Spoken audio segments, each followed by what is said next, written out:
اللہ کو راضی کرنے کے لیے خرچ کیا کرو. تو کتنے آدمی؟ 7 آدمی ہیں جن کو اللہ تعالیٰ اپنے عرش کا قیامت کے دن کیا نصیب فرمائیں گے؟ سایہ نصیب فرمائیں گے. ہم مل کے دعا کریں کہ اللہ تعالیٰ ان 7 آدمی کے اندر ہمارا بھی شمار فرما دے. پہلا کون سا تھا؟ امام العادل، عدل و انصاف قائم کرنے والا بادشاہ حکمران.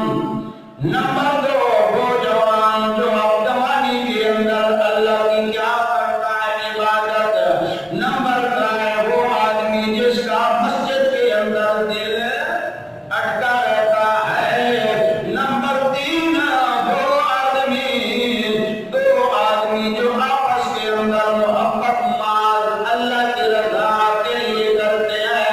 ان کا جمع ہونا بھی اللہ کی رضا کے لیے اور جدا ہونا بھی اللہ کی رضا کے لیے. اور وہ آدمی جو اللہ کا ذکر تنہائی کے اندر کرتا ہے، اس کی آنکھوں سے آنسو آ جاتے ہیں، اس کو بھی اللہ اپنے عرش کا سایہ نصیب فرماتے ہیں.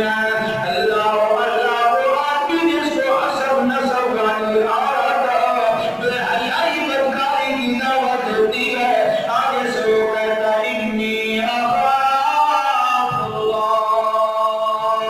اس آدمی کو بھی اللہ قیامت کے دن اپنے عرش کا سایہ نصیب فرمائے گا. 7واں وہ آدمی جو اللہ کے راستے میں مال خرچ کرتا ہے، دائیں ہاتھ سے صدقہ خیرات کرتا ہے، بائیں کو پتہ بھی نہیں چلتا. اس آدمی نے بھی، اس خوش نصیب آدمی کو بھی اللہ قیامت کے دن اپنے عرش کے سائے کے نیچے جگہ عطا فرمائیں گے. اللہ ہمارا بھی انہیں کے اندر شمار فرما دے. وما علینا الا البلاغ.